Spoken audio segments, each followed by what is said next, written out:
Hello, dear students. I am Samir Velankar. I welcome all of you to this second video on transaction management in database management system. In the previous video, we saw what do you mean by transaction.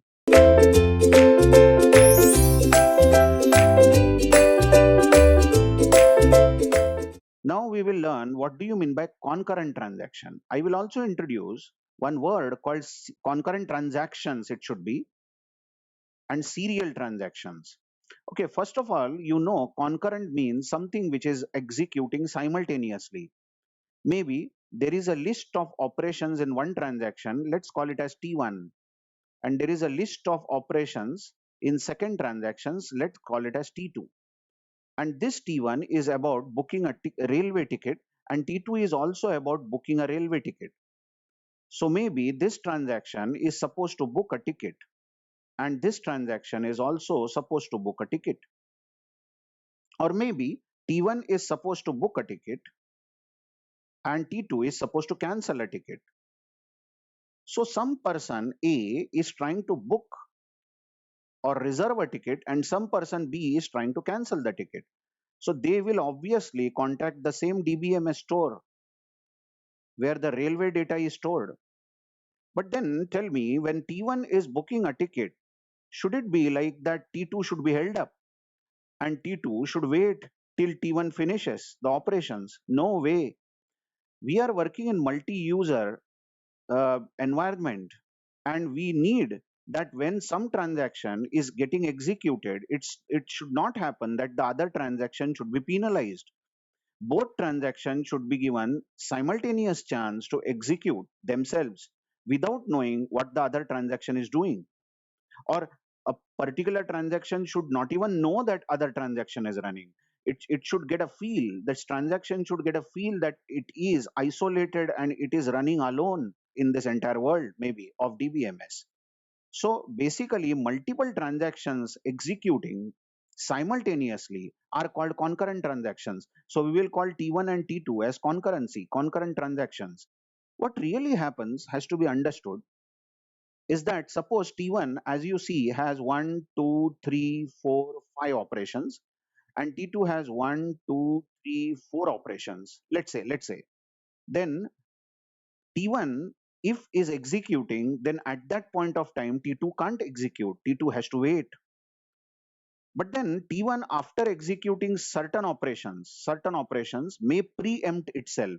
Check the word may preempt. What it means is T1, after executing two statements, may say, okay, now I am no more executing and I will go in the wait state, and T2 or some other transaction can take over.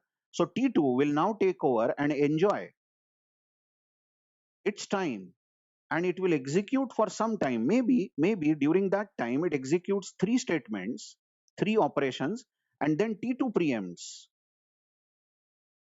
Now, why is this happening? Why is T1 preempting, giving some chance to other transaction? Why is T2 preempting, giving chance to some other transaction? This is all because to make use of CPU resources to the optimum. Please try to understand what might happen. What might happen, during execution of some transaction T1 and T2. Just check this T1 and T2 transactions. There is read instruction over here. Now come on, this read instruction is supposed to read the account balance as we saw in earlier video. But this account balance may be in database store that is on the hard disk. And this is going to take some time, isn't it? You know that hard disk is slower in accessing as compared to internal memory. If this read A operation is going to take some amount of time, then T1 should preempt and then announce that I am giving a chance for some other transaction to execute simultaneously. Meanwhile, this data item A is getting read. So when this data item A will be ready from the hard disk into the local memory, in that case T1 can take over, isn't it? In that case T1 can demand and can take over and continue the execution. So basically transaction is a mixed operation of IO operations and CPU operations. Please try to understand. there can be IO operation, then CPU, again IO operation, then CPU.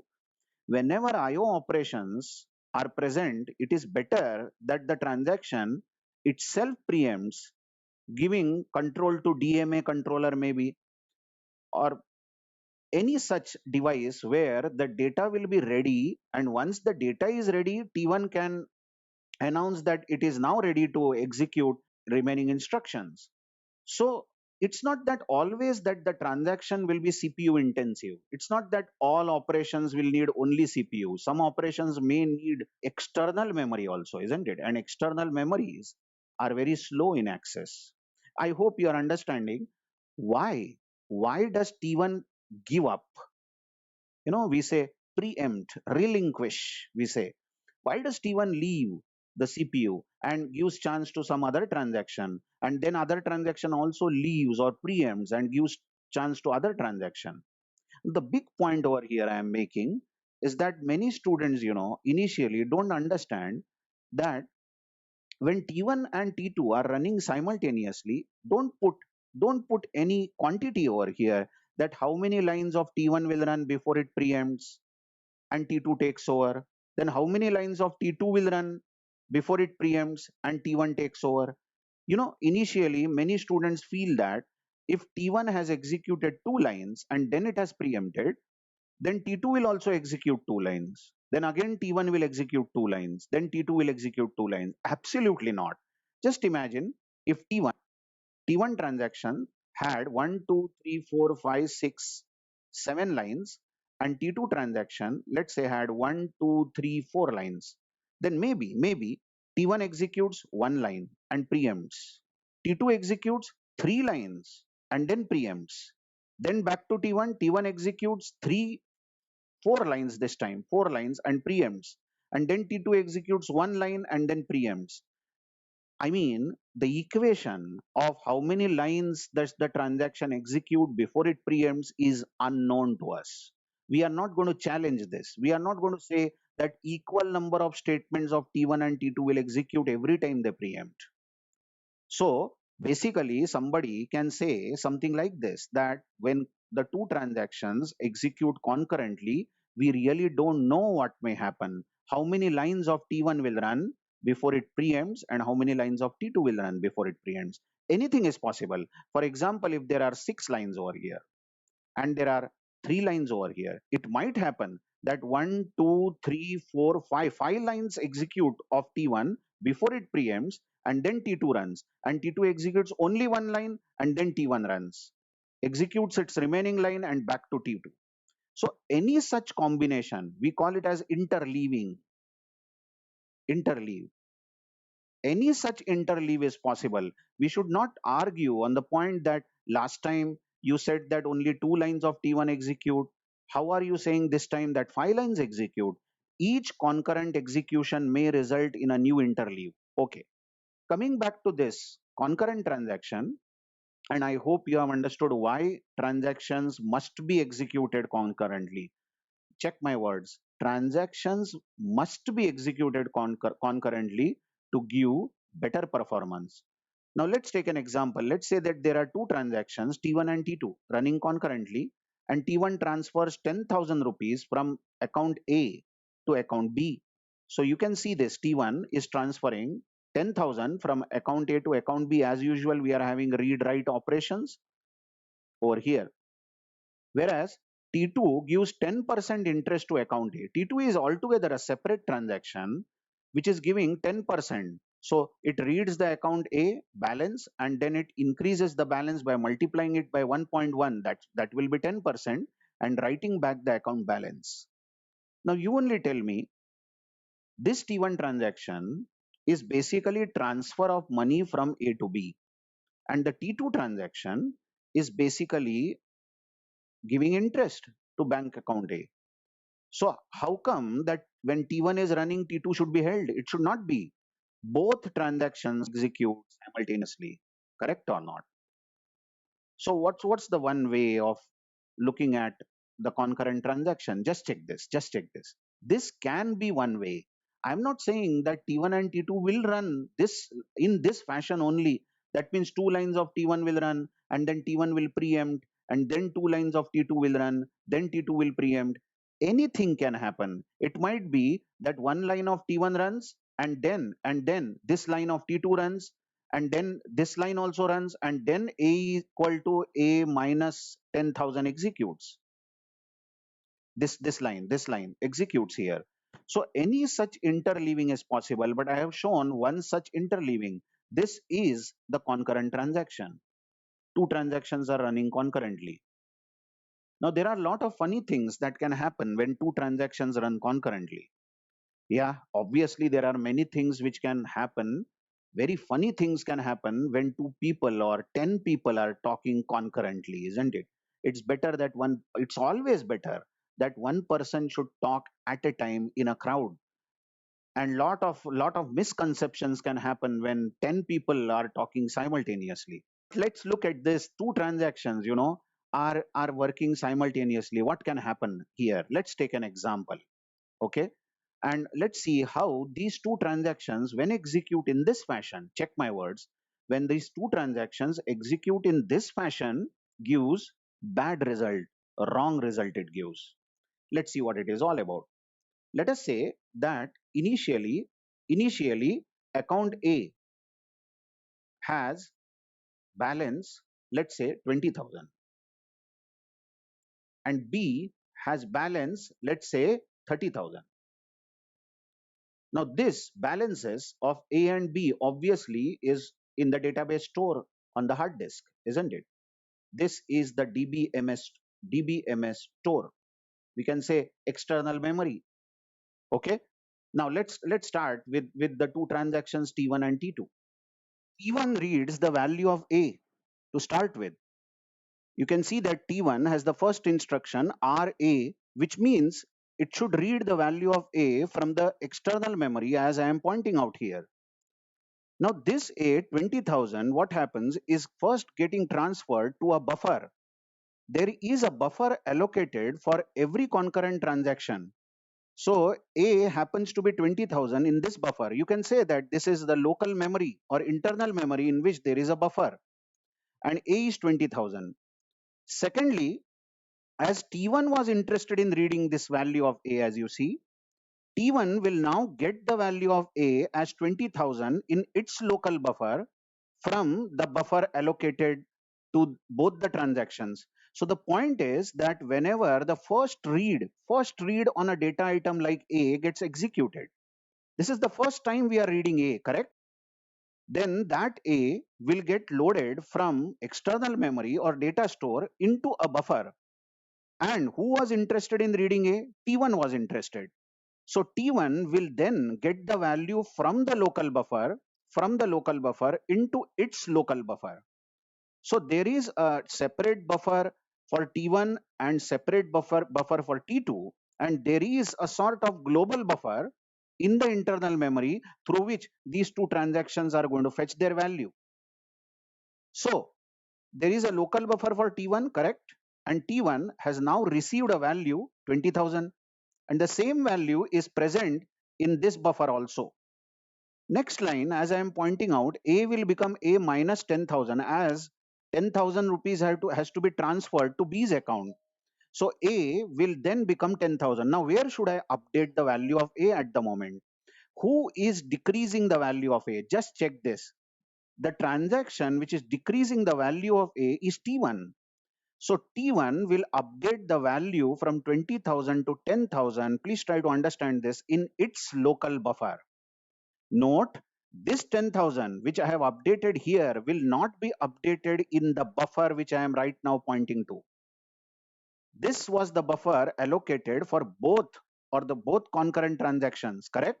So T1 has A equal to 10,000, but in the earlier buffer which I have shown, A is still 20,000 because that was the first value read from the hard disk. The point here is that every transaction has its own local copy of the data which it is reading. So basically the data which was read by T1 last time was 20,000, and now T1 says, okay, I will update my value. So T1 looks at A as 10,000. Here is the point where T1 preempts, correct? And T2 takes over. Now T2 is also interested in reading the value of A. But listen, this read A is not the first time we are reading A. A has been read earlier in this concurrency by T1. And that value of A, which is 20,000, is still present in the buffer. Now, both these transactions are looking at this buffer for their value. They will not check each other's buffer. But as T2 is interested in reading the value of A, it won't contact the hard disk all over, but it will check, hello, is there a value of A in the buffer which was allocated to us? Yes. So T2 gets the value of A as 20,000. I hope you are understanding. The read A in T2 has read the value of A which was stored in the buffer allocated to it. Now the next line is giving 10% interest to A. A is A into 1.1. That means the value of A will get equal to 20,000 into 1.1, which will be 22,000. Of course, 10% on 20,000. So A gets updated to 22,000. Just check again, where am I updating the value of A? A has got updated to 22,000 in T2 because T2 is now playing with its local value. Please try to understand. Now, this is the point where T2 preempts, T2 preempts, and T1 takes over. Here starts the fun part. T1 takes over and T1 says, I will write the value of A. Now, writing here doesn't mean writing in the hard disk. Please try to understand. Not writing in the data store. Writing A means take out the value from my local buffer. T1 says, okay, my local buffer is having A equal to 10,000, and write it to the global buffer sort of thing given in the internal memory. That means at this point of time, this 10,000 by T1 is written, try to understand, is written, write A is the instruction in the buffer. So this value now happens to be 10,000. I hope you are understanding. The local copy of T1 is written to the buffer allocated to both the transactions. Now, this is the point after write A, T1 also preempts. So obviously, I'll just clean few things. Obviously now, after this write A, T1 preempts and T2 takes over. Now watch this, what a funny part here. What concurrent transactions can do and how they can give wrong answer. Now just check, this write A is in T2, correct? T2 transaction. And T2 is saying that I will write my copy of A in the buffer. Listen, this write instruction does not mean we are writing it in the hard disk or the database store. So this write A is writing the local copy of A into the buffer. What is the local copy in T2? 22,000. So this 22,000 is now written. So now A, which was 10,000, will obviously become 22,000. Now, this is bad, isn't it? You could have understood it, but anyway. So A has become A into 1.1 now. The and then written A was written as 10,000, but then T1 preempted, and now write A. This instruction has written 22,000. After that, T2 also preempts, and back to T1. Now T1 wants to read the value of B. So what will T1 do? Here we are. What will this T1 do? T1 will look into the buffer, in this buffer. Okay, is there any value of B present here? No. Then there is need of getting the value of B first time from the external disk. Here we go. So this B is now transferred to the local buffer, because this is the first read any transaction is doing on B. Now after read B, what has happened? B from the external store has come into buffer, and who was interested in reading this B? T1. So T1 now stores the copy of B in its local buffer. Here I am updating. T1 now has value of B also, and it has read this value of B from the buffer. Next line, update the value of B. So B becomes 40,000, and now next line is write B. So write B here means it is going to write 40,000 in the buffer. Please try to understand. So now the value of B, which was 30,000, will now become 40,000. And here both the transactions end. Now, by default, if the both transactions end, there is a commit statement which actually writes all these values of A and B into the hard disk back. Okay. So what will be the final value of A? A will be 22,000 and B will be 40,000. That's really bad. What was happening? Please try to understand. What was happening is initially we had A equal to 20,000 and B equal to 30,000, and A was transferring 10,000 to B. So agreed, B should be 40,000. No way. B should be 40,000 because A is transferring 10,000 to B. But how come A can be 22,000? Hello, balance of A has increased by 2,000 even after transferring. Well, I agree that 10% interest was given, but this is not the correct answer. This is inconsistent, isn't it? So concurrent transactions, in a way can give inconsistent results if they are not set up properly. Try to understand, if they are not set up properly. So there are a lot of problems in concurrent transactions, and the summary of whatever I explained has been written here. You can pause the video and just check this and why the inconsistency in the data is produced. And in the next video we will see more about this concurrent schedule and serial schedule. Thank you very much.